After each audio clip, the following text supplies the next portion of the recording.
actually a PhD from Manchester School of Management. Oops, sorry, this is a list of the journals. That's the only thing I forget.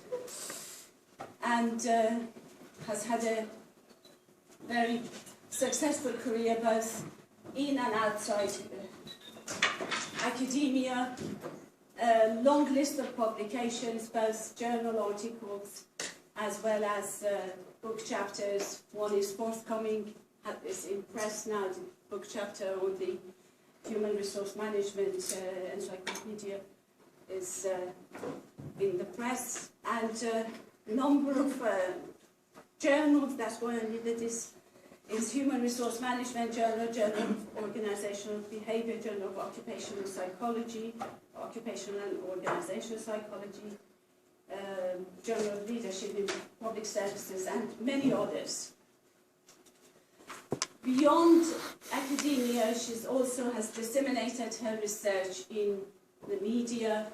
She has, on numerous occasions, published in The Guardian, has taken part in BBC radio programs talking about different research programs that she had been involved at the time. At present, she is the Dean of Birkbeck, College Dean of Birkbeck, which is a pastoral role, both concerning students and staff, and also she's director of the MSc in occupational psychology. Since Christine's here, we have to get that right. Yes, sorry, occupational psychology, Christine, my apologies. And, yeah, which has been revalidated, yes? Yes. Okay. By Christine. By Christine. Not, of course. Right.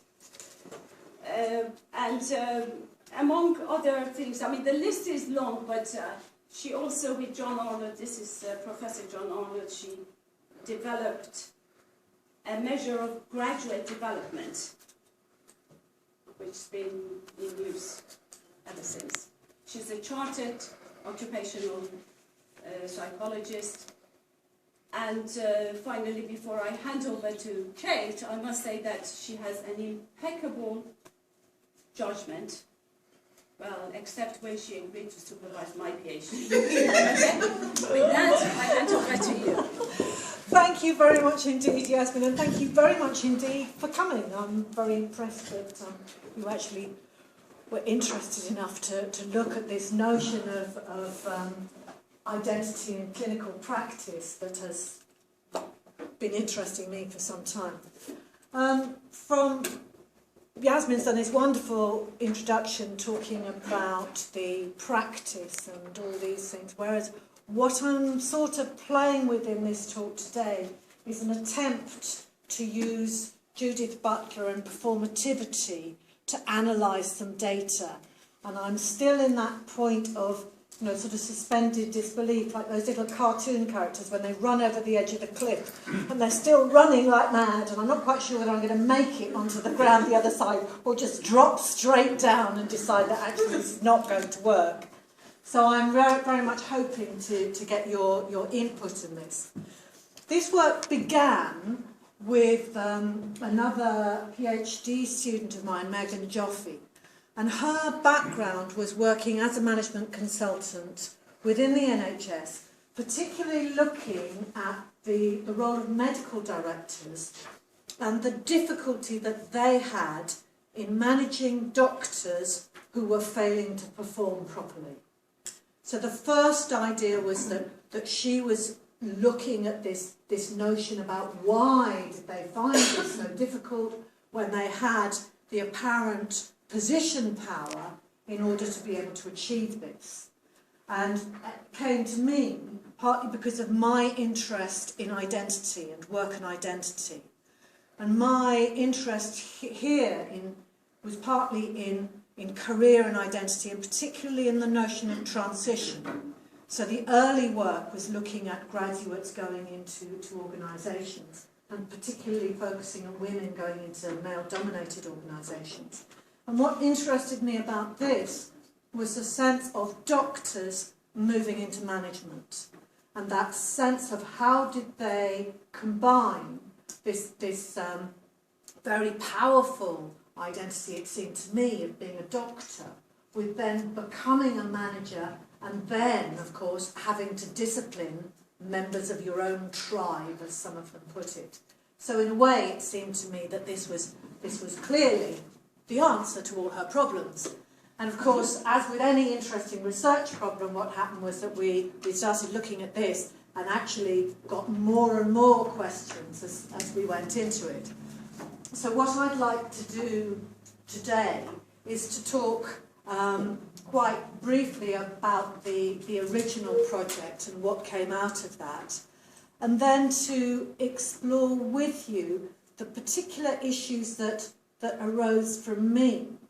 Because what we found with our initial research was that medical directors rejected what would appear to be a very attractive offer of being a medical director, that is, having a hybrid identity which involves all the best things of being a doctor and of being a manager, and said very firmly, I'm a doctor. That's what I am. So that seemed to reinforce this idea of doctor identity as very powerful and very, very strong and almost monolithic somehow. But then they also talked about clinical practice. And this is what I became interested in, because when they talked about clinical practice, they actually talked about their insecurity of identity as a doctor. So if I stop clinical practice, am I still a doctor? And that sense that what this seemed to raise for them was a huge amount of anxiety about how they would then achieve credibility with other doctors. And that was the initial spur for me to start focusing on looking particularly at how they were talking about the role of clinical practice in managerial, in their medical director identity. And in the true role of a reflexive researcher, there were also all sorts of things that sort of rung bells for me with this, because in some ways, when we were doing this work, this was very similar to the idea of management in academia. That is, medical directors were continuing to do their clinical practice. They were often in temporary posts as medical directors, and they might very well go back to being a consultant. And at that time, I was head of an academic department. I was carrying on with teaching, and I knew that at the end of this, I would go back to being just a member of the department. So it seemed to me that there were also some things in parallel here about how you manage that sense of managing your peers, your own tribe. And so within this research, Megan was very much embedded within the organisation. She was going to the conferences, looking at medical director training, very much involved in the practice within organisations, with the idea of trying to help introduce efficient management to the NHS. Lord bless them. And all that's involved there. So the idea of this then is that this is looking, the basis of this is an interest in medical director role and identity. So who are medical directors and how does that impact on what they're doing? My own background, as Yasmin said, is in organisational psychology, so I tend to be interested in the individual transition, individual career development, and the individual experience of work. And I was working with Megan, whose background is much more in management consultancy and in development, and in some of the individual development things. And what I want to do is describe the study overall, and then focus in on this thing that is interesting me about the role of clinical practice. And in doing that, I'm drawing much more on ideas of discourse, of identity, and particularly of this notion of performativity. this idea drawn from Butler that our sense of identity is quite unstable and is maintained by constant repetition. And that repetition is partly through the kind of cultural scripts that are available to us, but that it can also be changed, because most of us will find that even if we try and repeat something absolutely identically, there will be changes in that reiteration.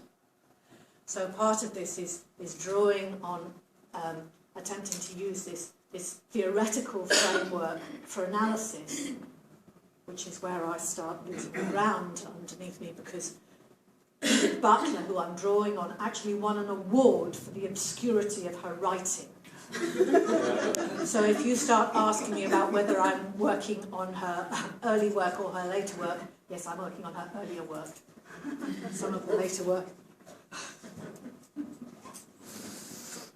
So the idea of the first stage then of this work was looking at this notion of hybrid identity, and it was exploring their difficulties in disciplining colleagues. And it was considering the role of this identity in this context. And what we found from this is it really just established the strength of identification as a doctor, and the general rejection of this notion of a hybrid identity. This then led us, or led me, I suppose particularly, to an interest in this role of clinical practice, in this sense of what is it about doing doctoring which makes you a better manager. How does that work? Why is this so difficult to give up? And how does this work, this balance between something which is both a very, very powerful identity, but also one which appears from the way in which it needs to be constantly maintained, to actually be quite fragile. So that notion of what's the trouble here, and that sense of the importance of the embeddedness of doctor identity, the difficulty of moving out of it. And I'd be interested in your ideas here about anyone who knows more about the kind of cultural construction of views of what a doctor is. What is it? How does this fit in? And so this is very much, of course, in the context of the whole debate about the political context of new public management, the idea of how does the government keep the NHS under control? How is this managed? And the tradition within the NHS that had developed there of a clear opposition between management and medicine, certainly in the rhetoric that was coming out from these doctors. So, management cannot be trusted because actually they're not very clever. In fact, some of them will want nurses. So that clear sort of hierarchical position that doctors have within there. And that way in which there is that great big tension there, and you can see that adds to the difficulty. But also the sense that what you've got is an erosion of the sense of political autonomy, as you've got greater regulation. You've got much clearer surveillance of medicine and what happens there, of medical standards and medical practice. And then with that, you've got that sense of a great rhetoric, certainly in a lot of the training, about the importance of leadership. They decided that doctors weren't all that keen on management because they thought managements were definitely the dark side. So it was that idea about them thinking, what we need is leadership for doctors. So bringing that in, and that sense of both the kind of vague, charismatic ideal, but then also introducing a competence framework with that. And trying to solve this difficulty about how you manage autonomous professionals, very powerful, very high status autonomous professionals within this organisation. And the old idea being, well, of course, what do you want to do? you want to get the poachers to become the gamekeepers. So what you want to do is you want to recruit the doctors to manage themselves, to manage each other. It's the obvious solution to doing that. But what seemed to emerge from this is that what you had was not this ideal, powerful doctor who brought doctors with them and combined the power of the medical knowledge with the power of position, power of management, but someone who was much more conflicted in terms of where did their loyalty lie, what were their values, who were their team, who was their clan, how did they identify with this. So I was drawing and looking at the notion of social identity and the notion of transition and how identity might evolve through the different transition cycles, and also interested in the ways in which this was negotiated through discourse and the ways in which that reflected the power dynamics and the power conflicts that were going on within the organisation. And my particular focus has been partly having some interest in the critical work, which we drew on very much in the first study when we were looking at more directly at the management medicine tension, to focus more on the discursive psychological approaches, which is very much more about the negotiation of the individual position within the social context and how you establish identity and how you maintain that. And then finally, I've just slipped drawing on the notions of performativity and instability from Judith Butler. So one of the things that you've got, and all of you, not just those of you who've been involved in research or work within the NHS, but probably most of us who've actually been to see a doctor will be aware of, is the high status of doctors within the organisation. That sense that is something which is seen as being very important, and it's seen almost as being one of the professions, an absolute example of a profession who have fought to maintain control of their own careers, their own regulation, through peer review, motivated by achievement within the profession, highly valuing autonomy and the maintenance of the skills that they have. So you've got this professional group, you've got high status, you've got lengthy training and socialisation. Now, this is also something which I'm drawing back later. I mean, we might be looking at how this might change. But certainly the people who we were talking about had been through the kind of intense socialisation, which is actually more or less illegal now, where a lot of them had been sort of on call for weeks, regularly humiliated by the consultants who were supposed to be training them. And there was that sense of I have been through this and I'm part of this group, that very, very powerful, and for a lot of us, actually very unattractive aspects of that socialisation into that elite. But certainly the sense that they'd overlearned things. They had done things again and again and again. Now we might prefer, knowing if we're going into hospital, that we're not actually going to be operated on by somebody who is sleep deprived and has done thousands of these other operations. But it did mean that they certainly, by the end of it, they knew how to do it. And there are various things about the ways in which the NHS is actually structured.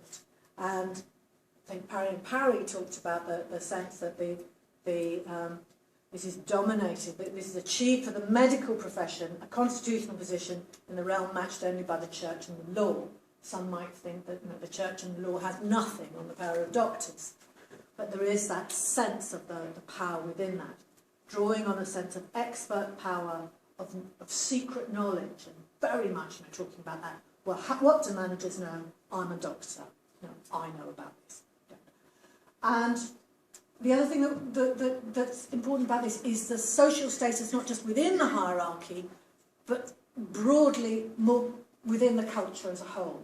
So it's not just that these people are seen as being very powerful, but they are also, and one might argue about, again, whether this is changing, often seen as having admirable values, as saving lives, as working for society, unlike perhaps bankers or politicians, who might have a certain amount of power and money, but who don't also have that sense of wider respect. And I think that role is, that the influence of that is also interesting. But there was an attempt to introduce much more managerial power within the NHS, and that sense of looking at the role of legitimate power, of advancement of organisations. And you'll be familiar with this as the sort of classic things about the notions of what management, what organisations are driven by rather than what professions are driven by. And that sense of trying to introduce more of a managerial organisational focus into the NHS, very much dominated by doctors. So what you've got then is that sense of the hybrid role. So medical directors are actually a senior doctor responsible for regulation, which is generally seen by doctors as difficult, distasteful, time-consuming and acrimonious work, that is, disciplining other doctors, but whose role is seen as leadership within the health service. And they are the clinical manager at trust board level. So they are the ones who see themselves as speaking for medicine. They are the ones who see themselves as doctors at that trust board. And when they talked about themselves, they talked about themselves as being the bridge between medical staff and the board, about creating alignment. And some of these terms were quite interesting in terms of bridge, in terms of translator. That sense that there is a separation that they are bringing together. But even as they're bringing it together, by the way in which they're talking about that role, they're kind of maintaining that separation. And the role, as you all know, of managerial roles tends to be quite ambiguous, tends to be incredibly variable, despite the attempts to introduce competence frameworks, and has been described as hybrid, as Janus-faced, and as multiple. And what's interesting when you go back and look at that work is that sense that what you've got is a shift between roles. So it's not an integration into a hybrid. You've got the sort of slipping between the doctor and the manager role, with the doctor role clearly having been core for a lot of the identity. So just broadly summarising the ideas about role and identity. The role is what I do, identity is much more about who I am. And that sense of what you do as becoming internalised to being part of who you actually think you are.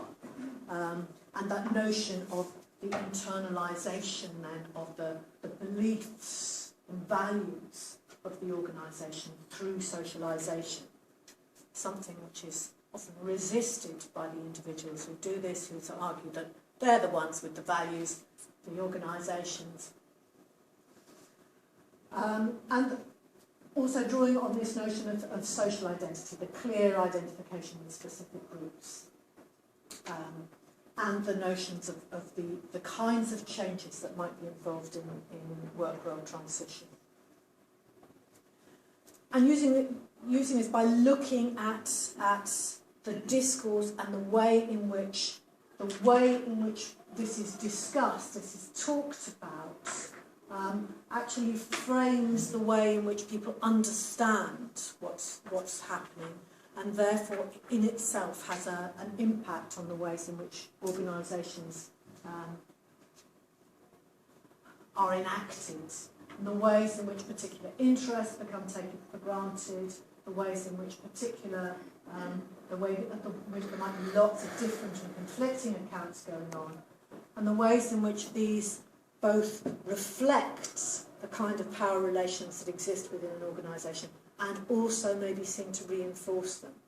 So it's that sense of something which goes on. So if you look at a lot of the work by people like Knights and Wilmot, who talk about the importance of culture in actually creating the identity of the willing and committed worker, you've got one sense of somebody being very much created and moulded by the organisation. If you're looking more at some of the more sort of discursive psychological views, what we're interested in is where this goes wrong, the sort of troubling things, where this doesn't quite work out.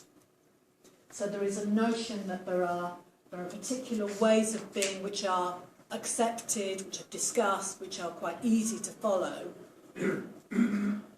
but that doesn't mean that they're completely inevitable. There may still be ways in which these are either don't work out properly or might be actively resisted.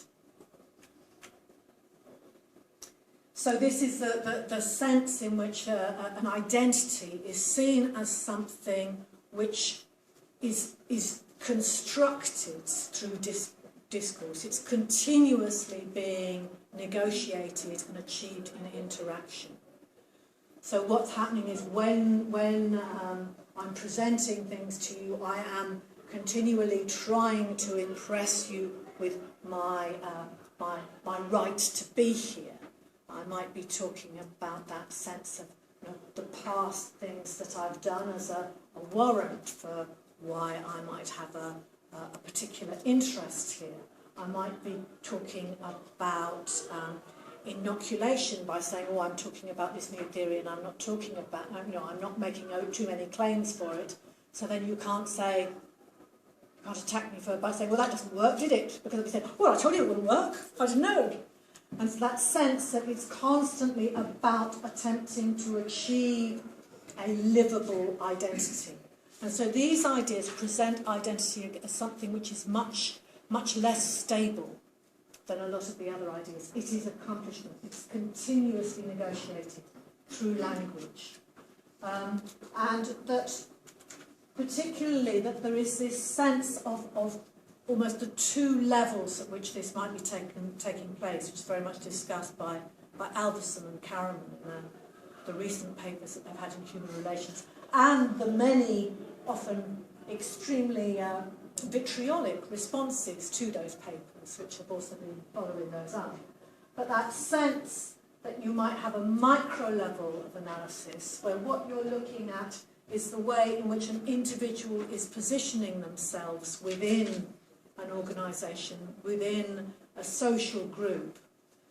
And at the same time, you might also be looking at what the cultural norms and expectations are.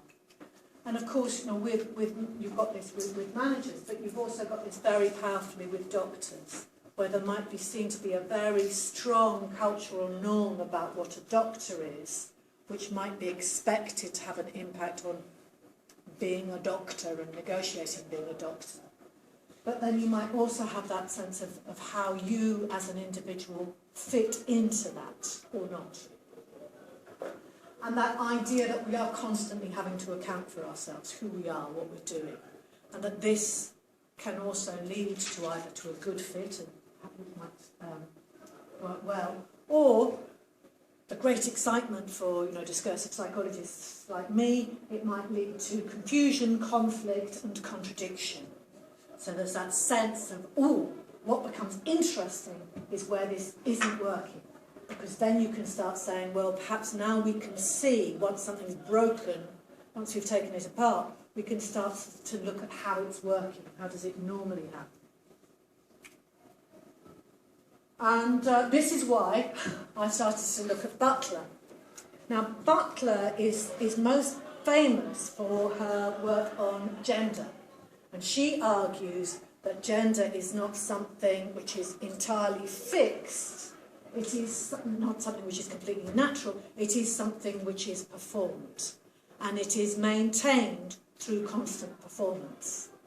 And this is that sense that she talks about that actually there are, it's not that she's not saying that there aren't physical differences. She's saying, but what's important about this is the way in which, as a woman or as a man, you are expected to behave.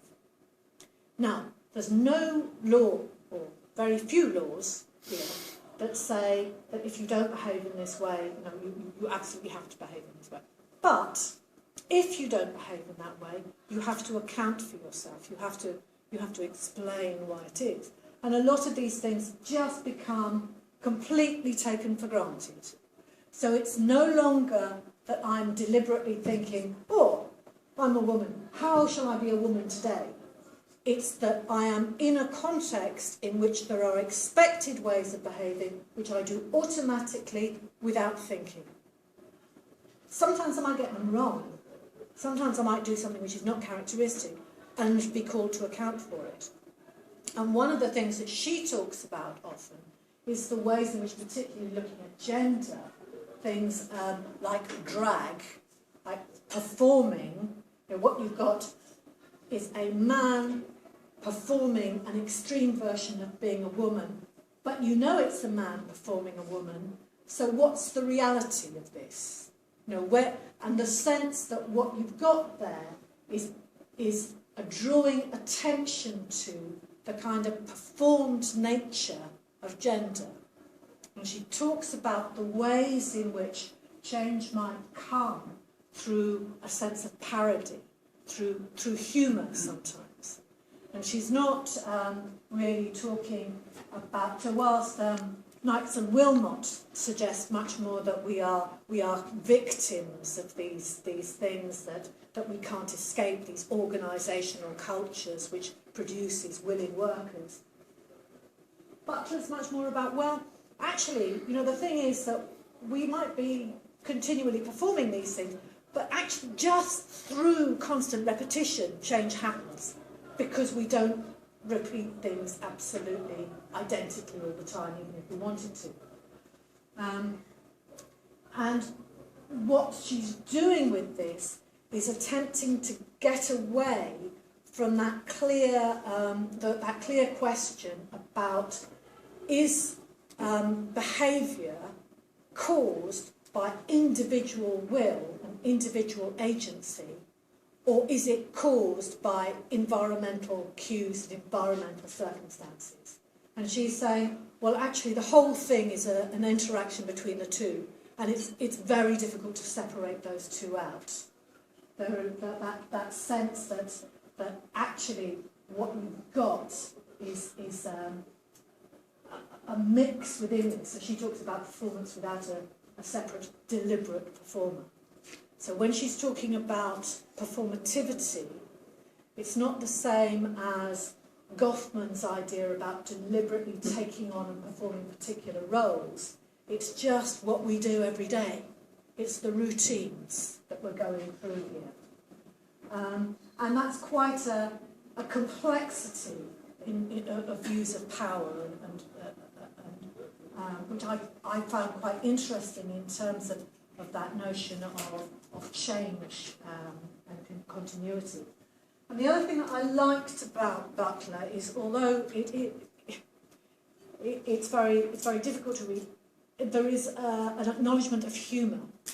So there is that sense that sometimes, when we're talking about these things, there's a kind of acknowledgement of what the rules are, which is through parody. It's through jokes. And that seemed to be something that in some ways was coming up in some of the accounts that I was getting from doctors. The other thing, of course, is this notion of identity as temporal. So it's moving, it's changing through reiteration.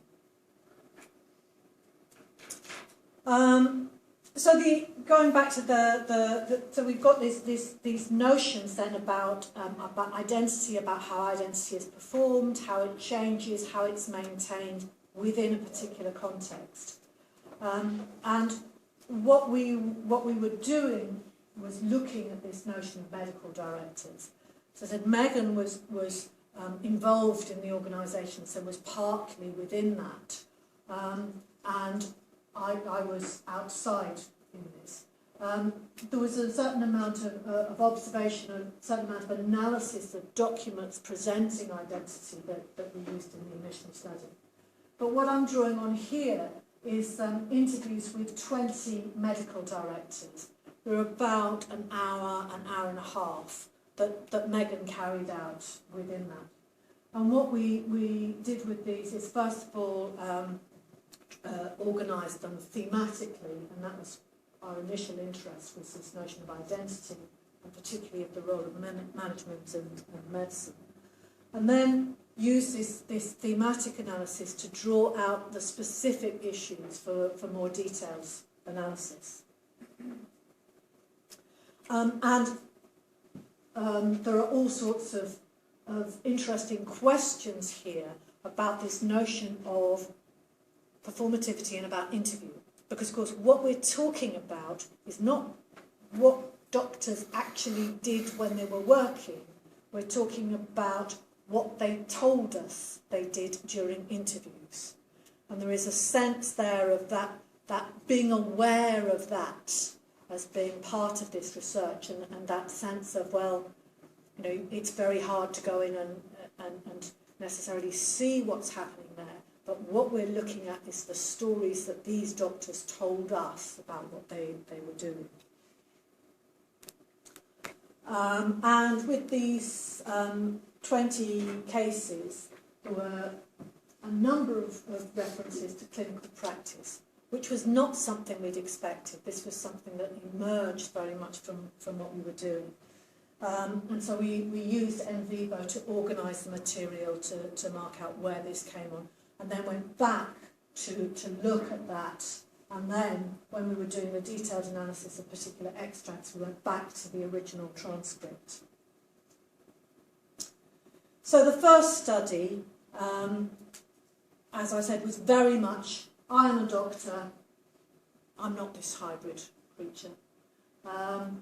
Seen as a bridge and a tribe member, very much talking about membership of the medical tribe. Translator or gatekeeper, distinct from medicinal management. So it's between the two, and it's maintaining, whilst it's drawing them together, it's also keeping them apart. And the argument seemed to be from this that a lot of the ways in which they were talking about this was undermining their managerial role and reinforcing the special role of doctors, even as they talked about translation. You know, we have to translate management speak for doctors. And it was therefore sustaining the divide and actually subverting that sense of bringing doctors into management. And this was then, of course, I'm sure you've all experienced this, you then go back to the literature thinking, oh, I found this is marvellous, and you think, oh yes, so have Iadema, Whitman and Cascol-Perry. You know, it's that sense that people looking at doctors as managers constantly find they say, I am a doctor. That's it. But what became interesting from this was this notion of clinical credibility. And part of this, one of the things that interested me, and as I said, it's that sense of trouble here. We talked about that dichotomy between medicine and management. So, of course, in general, you've got that sense, of course, medicine, it's high status, it's difficult, it's intellectually stimulating, we're doctors. You know, management, it's low status, it's easy, it's just routine. When they start talking about their own practice, they're talking about medicine, it's still sort of high status, it's routine, it's easy. No, this is what it's you know, it's fantastic. When they start talking about their experiences of management, it's difficult, it's ambiguous, it's intellectually stimulating. So you've got this dominant cultural narratives here of, you know, medicine up here and management down here. But of course, when I do it, I, you know, am so skilled that for me, you know, medicine is really easy. But this management business, that's really difficult. That's really stimulating. So you've got that interesting dichotomy there between the broader narratives and the individual experience, which I found interesting. And I'm afraid I have a great weakness here, which is I get so excited by the material that I tend to try and introduce all of this. So what I would really like to do is to give you all the transcripts. But actually what I wanted to do here was just give you some of the ideas of some of the things that people talked about. First of all, about the dangers of managing. You see, it's really difficult. It's important to keep a clinical hand on things because there's quite a serious danger. You'll end up aligning yourself against your colleagues. You'll become a manager with a medical qualification rather than a doctor who manages. If you're a medical director and you sit in your office, you lose your colleagues cease to regard you as a clinician and you become totally a manager just by sitting there. Whereas, if you're out in the hospital, you know the problems, it gives people a chance to enjoy it. So that, for me, I still feel I'm a clinician. That's always been my role. That's actually very important. And it's also, it's getting to do what I know how to do. So there are all sorts of other things here about skilled performance. But there is a lot of this thing about the dangers of managing, the dangers of losing your identity as a doctor. And within this, there's this discussion of clinical practice. And I wanted to just summarise some of the arguments here before I look at the bits which I find really exciting, which is what people have actually said. Because a lot of it draws on a number of other, there are lots of different theoretical ways in which you could look at this. Most of the people that we interviewed were part-time and temporary medical directors. There were 3 who were full-time, and often that was because they had changed trust and the consultants had refused to accept them. So they were full-time. They didn't actually allow them to have a clinic. Most of the arguments against the role of clinical practice were from those who didn't do it. You will not be surprised to hear. But some of them were reflected in the ways in which all of the medical directors talked about it. So they talked about, the main thing they talked about was the importance of clinical practice for credibility. In order to be a credible medical director, I have to be a practicing doctor, or nobody will take me seriously. I have to do this. It's not about how good I am as a manager, it's about how good I am as a doctor. Some people say, well, what's the evidence for this? And who is this? Is this just a doctor view? Is this a public view? Where does this come from? Doctors. There is a sense of saying, well, actually, it's my values. I'm a doctor. I save lives. I help people. That's really important compared with all this management tosh. What I do is something that other people can't do. If it's irreplaceable. It's really important to humanity. Whereas the arguments against were much more, well, look, if you're a doctor, your key is to do everything for the patient. You shouldn't be thinking about other things. That's what your role is. That's part of the doctor contract. So immediately you've got a conflict of values. One of the other things which I thought was quite interesting was this sense of, well, I have these skills. And actually, I think here, and I want to, it's too small really to talk about this in great detail, but I think this is particularly an issue for people for surgery actually. People have highly advanced skills and actually carrying them out is immensely rewarding. But some of them, and even some of those who were involved in clinical practice said, I'm at my peak now. It's all downhill from here. So I have those skills, but actually what's going to happen to them? And the other issue is, am I doing enough of it now? Can I maintain this? So that sense of, can I actually combine these two? Am I doing enough clinical practice to maintain those skills? There is another issue, which is just an entirely pragmatic thing, which is that consultants have much more secure contracts In most cases, medical directors get paid more than chief executives. So why would you give up being a doctor when you're giving up that job security? And that sense of giving up registration. And the argument presented against that was, well, of course, if you have confidence that you're any good, it's the old boundaryless career argument. You need to be confident, of course, something you'll be able to find something else. But there are a number of other things that come out of this, and that sense that when people talk about it, they talk about recognition.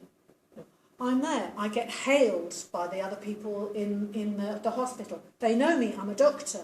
The patients come in. They recognise me. They say, hello, doctor. I'm a doctor. There's that sense of constant reinforcement of your sense of identity, of who you are. That recognition. The notion of satisfaction. And that sense that what you're doing is you're seeing a task through. And, of course, for these people, they're highly skilled, they're generally very good at it. And they generally find that basic job satisfaction, completion of tasks. They both talk about commitment to patient care. And that's seen as well. Actually, if you really care about patients, you care about how the hospital as a whole is managed. And that would be taken up by the medical directors. And they both talk about teamwork versus autonomy. And interestingly, both ways round. So doctors talk about the importance of teamwork, saying if I have a problem as a doctor, I can discuss it with my medical colleagues. They also say, and then there are times when you're making life and death decisions and you're on your own. And so quite an issue there about how you fit into a particular room. But the notion of my team, my clan, it's doctors. And they also talk about being on the shop floor and being a jobbing clinician. Interesting term. And of course, one of the core arguments against combining this is time. But actually, a lot of the time, when you interview these people, they more or less claim to be doing 2 full-time jobs at the same time. I expect some of them were. But that sense of how can you do both these huge jobs? How can you be both a consultant and a senior manager? So they looked at this. And when I started talking to them then about or they started talking about this notion of clinical practice, having produced all these ideas about how incredibly intellectually demanding medicine is, how clever doctors are, you get this thing about, clinical practice, it's relaxation. I sit there, I enjoy the social, I get a little bit of news about what things are like, hearing what real life is all about. I love talking to patients. I don't get bored, so there is immediate that sense of actually if you were doing this all the time, you might get bored. But you don't get bored at all because I only do it 2 days a week. And it's downtime. It's really downtime. It's really relaxing. It keeps my ears to the ground, and it's also my clinical colleagues do still relate to me as a clinician. They can't say I'm not a clinician. So you've got that interesting sense where what you've got here is an undermining of that notion of the intellectual stimulation of medicine as opposed to management. And you've also got that sense of the insecurity of, if I'm not doing this, they're going to say I'm not a clinician anymore. I'm out. So you've got that sense of insecurity, which is both, which I find interesting in contrast to that notion of the powerful identity of doctors and the intellectual things. And again here, what would I miss if I didn't do clinical medicine? The fun of it. Again, not the intellectual stimulation. It's something about that joy. I get good feedback. I can do it easily. I can do it with my eyes shut. I can do it when I'm very tired. I know I've got good clinical instincts and it works most of the time. And then there's that sense of what you've got here is that sense of the comfort of skilled performance. And also of positive feedback. That sense that people are really appreciative. they've done it. It's very difficult to give that sort of thing up for the sort of job where you don't always get positive feedback in management. So one of the things says, well, the thing about being a medical director is you don't get little old ladies coming in with bottles of whiskey for you. I had no idea that's what you were supposed to do in hospital. But there you go. And then against that, so you've got that sense of clinical practice, you've got to do it because this is why people have faith in you, but actually it's easy. And then you've got against this, it's that sense of, I don't understand how people can do both roles. It's very difficult. It's important, it's essential I have a medical degree and a qualification so I can understand it, but you always have that dichotomy. And as I said, enshrined in your membership of the GMC is that patients come first. And that means your clinical work should always come first, and therefore, how can you deliver an effective managerial role? Of course, full-time medical director.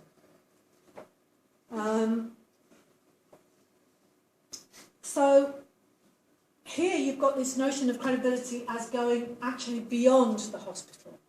And what this medical director is saying is, well, I could see myself as doing a chief executive job, but I couldn't ever give up clinical practice. That's going to be a challenge.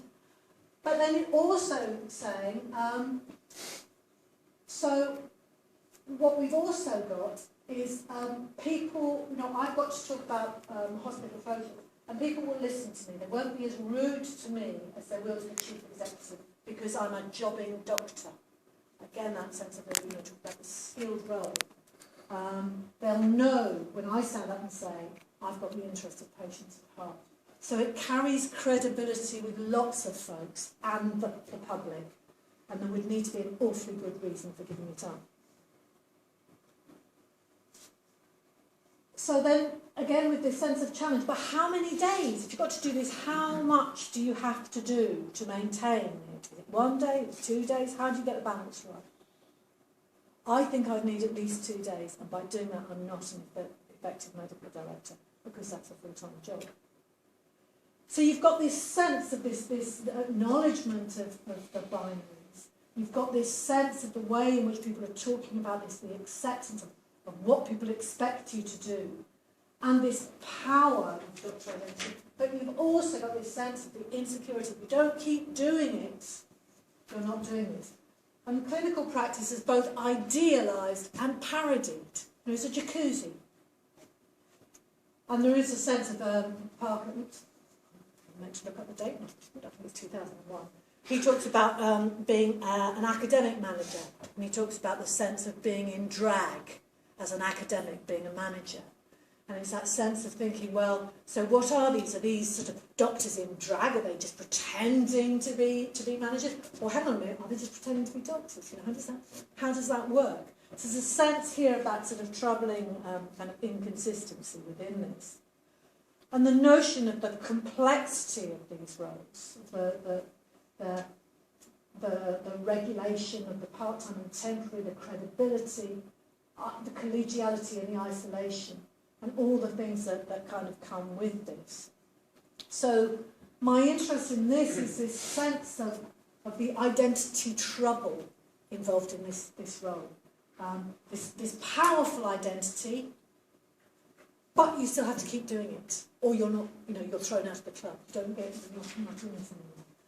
This sense of acknowledging the difficulty of medical management, undermining some of these elite claims about the difficulty of practice in medicine and having those implications. And this notion of the attraction in clinical practice. First of all, the thing that everybody talks about is credibility. But then what you've got is all these other things which might be much more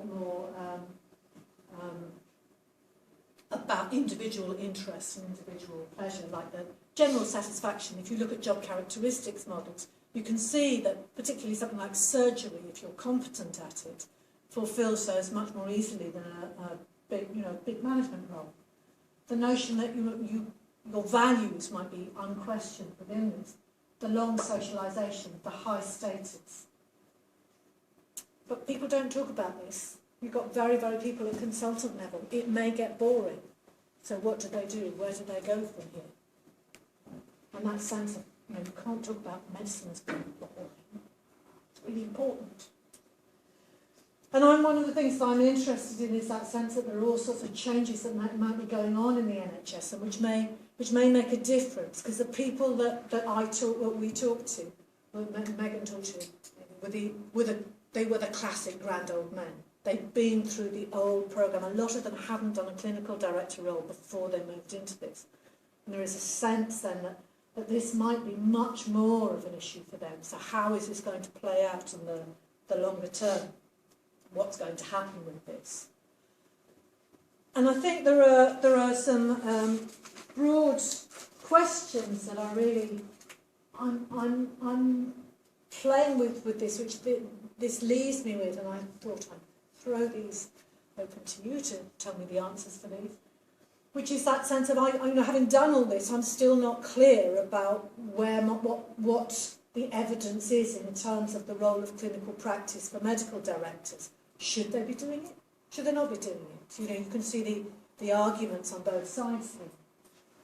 It also seems to me that coming across from these interviews, there's very much that sense of how do we, within this culture, treat people who give up medicine. And that's also interesting, certainly from our point of view at Birkbeck. We have had people who have been medically trained, who have then retrained in occupational psychology. And there's been a bit of a, you're giving up medicine after all that time, all that training. You can do this magic, you can save lives, and you're going to come along and earn dirty money as a management consultant. It's how do you tell a livable story about that? And is that something to do with the cultural way we construct doctors? And I think there are also much broader questions, which many of you probably know much more about than I do, about the role of managing professionals, about how can professionals be managed, and how is there any way of making a managerial job easier? And what I would like you to do now is to give me the answers to that. Thank you very much indeed for allowing me to share my problems with you.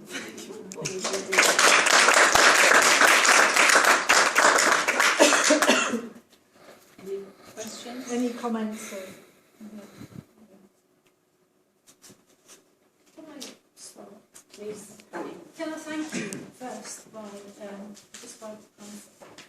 highlighting quite significant and interesting areas in the managerial and subject specialists in the area.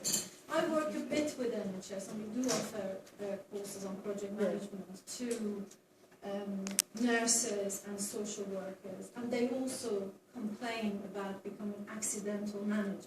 Yeah. Because they're fairly comfortable in their business or subject area or whatever. That they're the kind of business as usual type, and then they're suddenly forced into managerial roles and so on.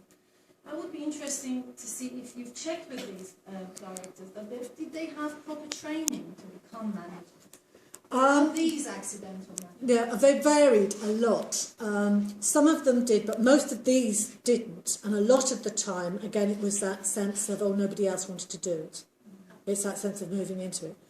Interestingly, I don't know, again, how general this is, but I think Curry and Finn have looked at professionals in the NHS.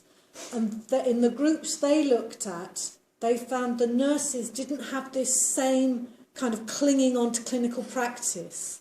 They were much happier to step back and say, no, I don't do that anymore. There's that sense again of how much that's linked to the kind of status and hierarchy. But I think it's an interesting issue for any professional going in there. What was your view of this? Is this that it's partly to do with the accidental? I think most are, in my experience, are accidental managers. And if you're not trained properly to be a project manager or to be a manager, then you will struggle and you will have that issue of identity. Yeah, I think what the other things perhaps that have suggested that it's beyond training, that it's also very much to do with how powerful that initial position is, and that it's not just the lack of skills. It's, although I think there is an interesting issue there about how you help them make sense of management. Thank you very much. I'll come to you, Sue. Yeah, I was just wondering. Their answer to that is no. Exactly. Yeah, but because they're seen as the doctor's voice on the board. So the ones who are full-time say, yes, it's important that I've had that experience, but it's not important that I carry on doing it. Because there is that sense that as the medical director's role, they see is to speak for doctors. Yeah, it's about the clinical practice. Yeah, but it's quite interesting because they also say, well, I could say, actually, we need someone on the board who knows about ingrowing toenails. And actually, there's only one doctor in the hospital who can do that, and it's not me. How specific does this have to be? And what is it that you're bringing? So again, it's that sense of, is this a symbolic role? Is it actually about knowledge? What?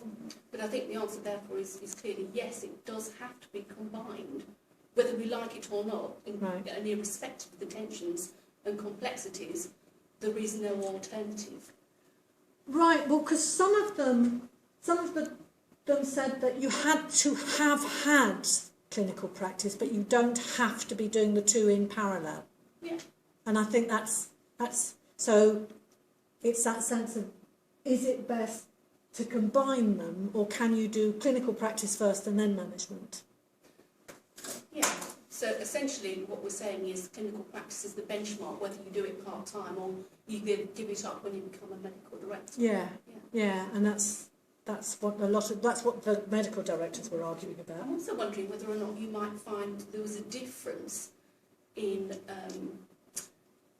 actual role for medical directors, whether or not you were in a teaching hospital or a non-teaching hospital, because in a way there's almost a third identity of a researcher stroke academic as well, which adds even more complexity to the role and more competitiveness and power dynamics. And that's really interesting because a lot of them talked about that as being a third role, but and we didn't look at that, so I'm generalising from very little evidence here, but they were suggesting that those were not sort of antithetical in the same way that management and medicine were. Because so it's still medicine, yeah, and it's contributing to the body of medicine, I guess. Yes, so it's so and you're not constraining other doctors. Seem to be the big thing as well. But really interesting. But what I did think might be interesting with this was that idea about what kind of doctor you are. So actually, there seemed to be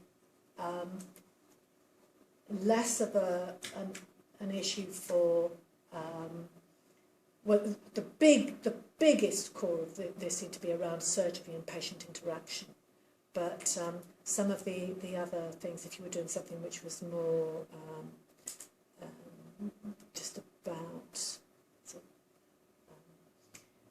doing some of the analysis work, then it might not be so key. So it's something about the interaction with patients as well. I think. But very interesting. I like further questions. Thank you very much. Please.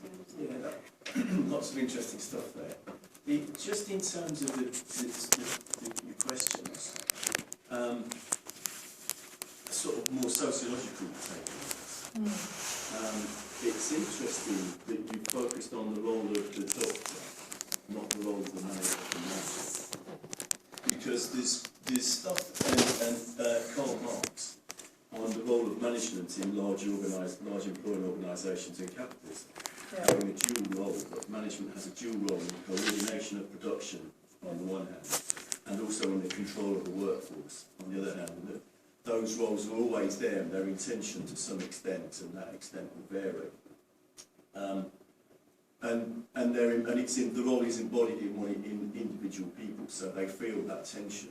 So I think, and obviously you've got a group here where the management role is a new addition to a highly socialised, you describe it very well, socialisation. Whereas nurses, for instance, has always been a management route from nursing through staff nurse, ward sister and so on. And actually, I mean, my background's in printing, and I've just done 6 months of research in a car factory, and you can see at like supervision level in the factories, this tension, are they still a printer or are they a manager? Yeah. The supervisors who are more like printers and the ones who want to be managers. The workforce will say, oh, he's been chipped. He's got a shirt and he's been chipped. Yeah. Or is he still? So, you know, the ones who are more likely to discipline people and the ones who are more likely to complain about the paper this week being rubbish. Yeah. So I just think that you do get that, and this is being played out in an interesting context here. But that tension between the two roles. The car factory where I was at, they had 3 main production units: the body shop, the paint shop, and general assembly. And in line with current management fashions, the idea that you don't need to know the job, you just need to know how to manage. Every 5 years they rotated their management. Yeah. And the local shop stewards organisation stayed the same, and they just ran rings often around managers who didn't know the production process, or it took them 3 years to learn it. Yeah. That is brilliant, actually, because that's one of the things as well that a lot of the medical directors talked about, is that sense of my identification is with the doctors, because managers, well, they'll be moving on. You know, they'll be going, some chief executive will be moving on if they're any good. You know, there's not that sense. So it's almost that thing, you're going back, you're broadening these questions out, so it's just basically that's the whole sense of how do we manage. And I think there's also, one of the other things that I like about that as well, is the way in which a lot of the time the managers drew on that, you know, almost manual skills discourse. You know, I'm a jobbing doctor. Yeah, that sense of actually I've got this thing that I can do, and that's, you know, these are my people. So I think that's really, especially if they're only going to be doing it temporarily. Yeah. You know, in the factories, it's an established route out. Yeah. You know, it's taken for granted that the big factory I worked in, most of the managers had come from the maintenance side, and I was on the printing production side. Yeah. And you just got treated differently. You know, if there was trouble, just the managers looked at problems amongst the engineers different to how they looked at problems amongst the production side. Yeah. Because of their socialisation, they were apprentice trained in a different craft from what we were apprentice trained. Yeah. Very interesting, thank you. Yeah, I was going to say, it also seems to me it's very much a thing of the status of where these things lie. And in a factory, the status of management is normally sort of recognised as being higher than the status of the workforce. So the workforce get irritated when someone sort of moves up to management and they sort of talk behind their back a bit about it. But in a lot of these professional things, if you get stuck into management, you've sort of been pushed down into management. Because the professionals are the top dogs. And I mean, I work in a consulting company where the practice manager is the sort of junior guy who organises everything. But his job is to organise, and he's not a proper consultant. And it's very much an inferior role. So it depends. You know, I think doctors, because of the sort of level of socialisation, would probably see doing a managerial job as really very much beneath them. Which is why I thought it was so interesting that a lot of them then talked about how intellectually stimulating it was compared with the practice of management. But I think there is that sense that tension about the hierarchical role. Yeah.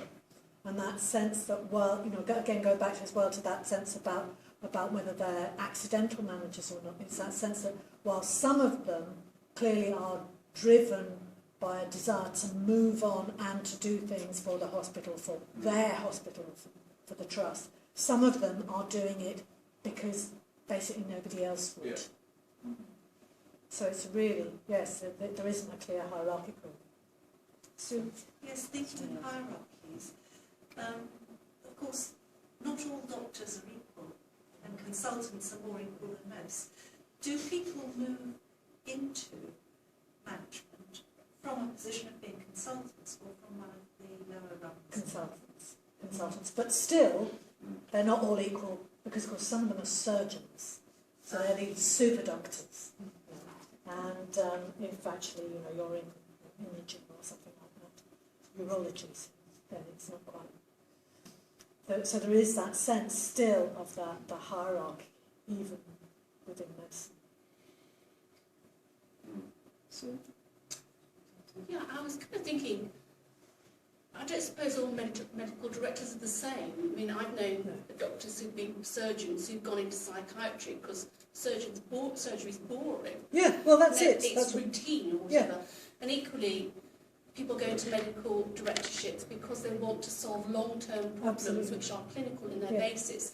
So actually, they're kind of taking a step away from being a doctor in order to solve problems for doctors. Yeah. So, and they may well have, so it's not the same as being in a lower status role at all. It's Yeah. actually having the power to make strategic differences.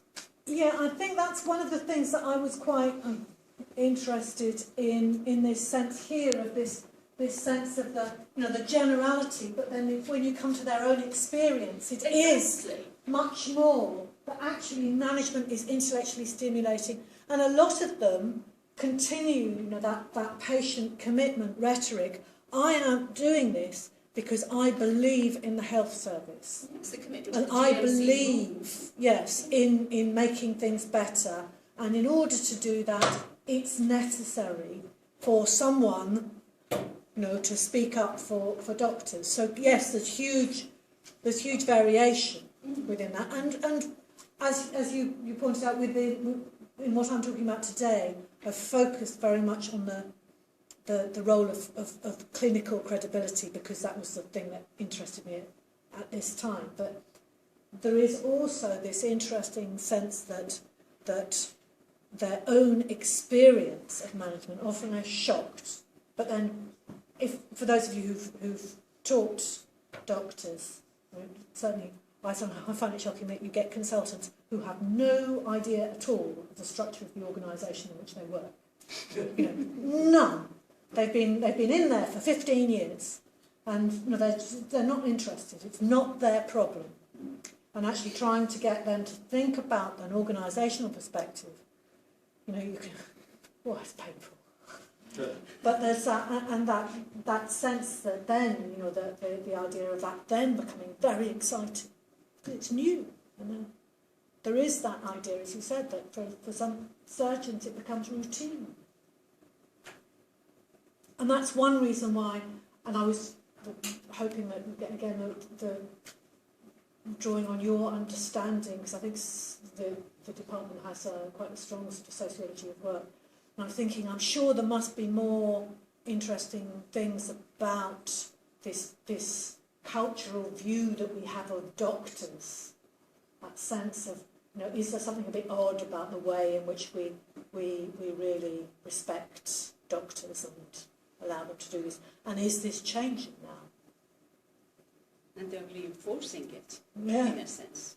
In what way do you think it's changing? Well, I was asking, is it changing?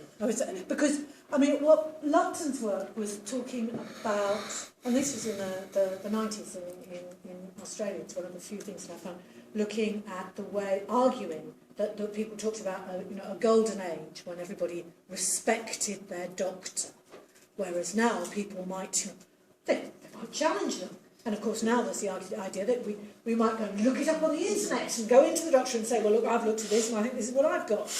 And they might very well come back at you and say, I've done 15 years training, know your place. And so, yes. Well, I think the internet's done a bit what Gutenberg did when he printed the Bible.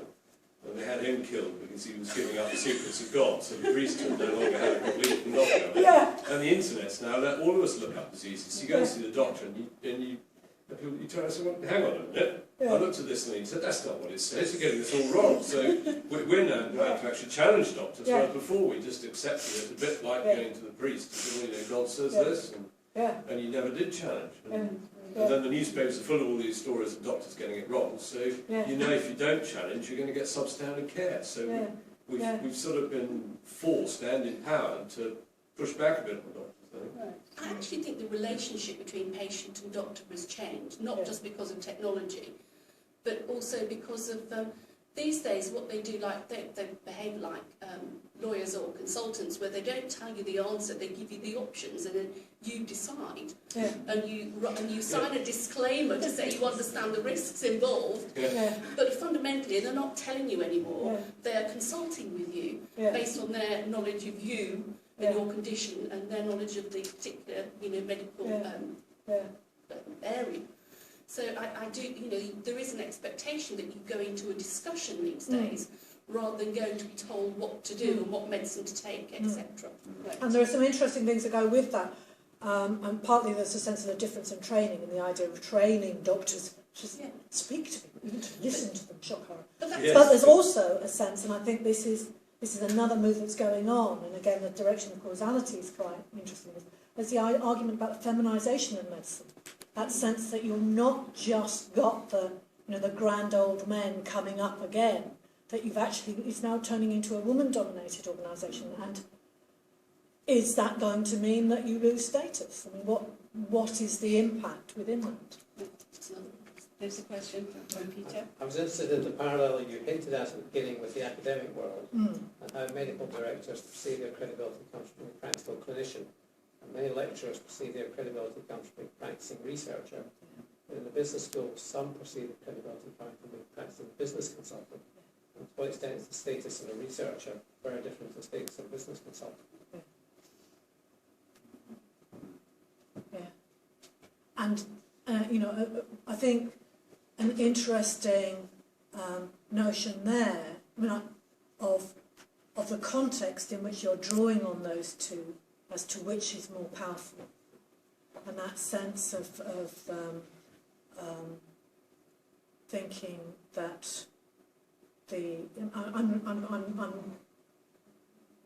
struggling with this one, but thinking that certainly we were positioned as an organisational psychology department, and the rhetoric around that was of critical management.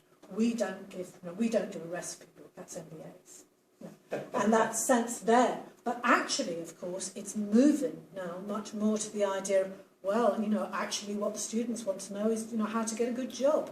So you better learn those recipes, and give them out, no matter what your critical position might be about it. And I think, interestingly, my impression with the academic management is that it's generally seen as publications. As being the credibility, not teaching, for example. And that's the big difference with what you've been saying about the emphasis on clinical practice, being around, engaging with people, and particularly patients. Yeah. Yeah, so you don't, with academic work, you don't get that recognition that, I'm standing up here. But that sense of doing, I certainly don't often get that sense of completing a job and, being able to finish something, move on, complete it regularly, which doctors talk about. And if you look at, task characteristics, that sense of that has been a very positive view of work design. Right. Any other comments, questions? Actually, just was going to comment that in a way doctors are high-level tradespeople. Well, they've got a manual skill. Surgeons have a manual skill. They're skilled craftsmen. At a very high level, Yeah. Glorified barbers. It's dirty hands. Yeah. It's from the Greek. Dutch surgeon is from the Greek for dirty hands. Oh, is it? That's why they're not called doctor. They're called mister. Ah. Dating back to the long time. Oh, fascinating.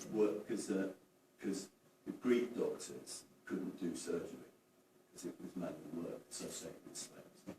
So the origins of the name surgeon is dirty hands. How interesting, because of course that's now the highest status branch. It's higher status of physician in the medical hierarchy. I know it was all a mystery to me to start talking to these things and suddenly realise that there are all these distinctions that you were not aware of. That's very interesting. Thank you very much indeed. Thank you very much indeed. I just It's wanted to a very say great that pleasure. it was a fantastic speak and talk, and also it generated very interesting discussions. I must say that in defense of our MBA student, we take a very critical perspective on that session. And thanks ever so much.